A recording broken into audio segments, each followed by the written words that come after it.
Skolpita fil-blat fl-1274 u kienet oriġinarjament l-ewwel parroċċja tal-Birgu hija ndurata bl-isbaħ elementi tal-barokk minn żmien il-Gran Mastru Deredin u dedikata li twelid tal-Madonna li nfakru l-festa tagħha nhar it-8 ta' Settembru.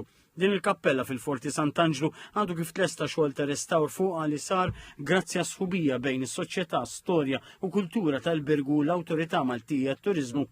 Il-proġett foka fuq il-konservazzjoni u r-restawr tal-altar kif ukoll biċċiet ġodda tal-arti li jinkludu l-kwadru titolari tal-Bambina li kienu mpitra mill-artist Manuel Farrugia.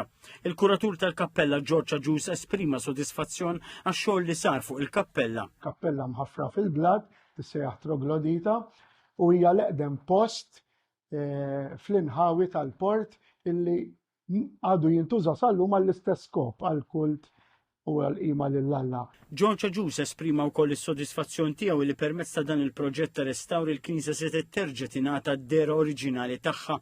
L-MTA allokat ftit aktar minn 35,000 euro għal dan il-proġett. Il-proġett huwa parti minn inizjattiva aktar wiesa u appoġġjata mill-MTA li se tkun qed ittejjeb ir-rotta tal-pellegrinaġġ Cammino de Santiago.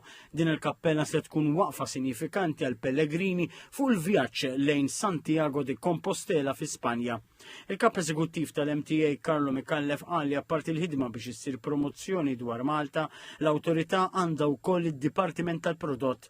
Ħidmet dan id-dipartiment huwa li jaħdem ma' qdiet mhux governattivi, kunsilli lokali u entitajiet oħra sabiex jiġi salvat il-patrimonju Malti u qal li dan ir-restawr mhuwiex biss dwar li preservar tal-istorja imma qed jagħti nifs ġdid lill-wirt kulturali tal-pajjiż. Għal ukoll li xogħol ta' dan it-tip huwa riflessjoni ta' Malta bħala destinazzjoni li tiċċelebra t-tradizzjonijiet u l-istorja. Minħat tiegħu il-Ministru għat-Turiżmu Clayton Bartolo qal li x-xogħol li sar fuq din il-kappella huwa xhieda tal-ħidma biex ikun preservat il-passat għal ġenerazzjonijiet tal-futur.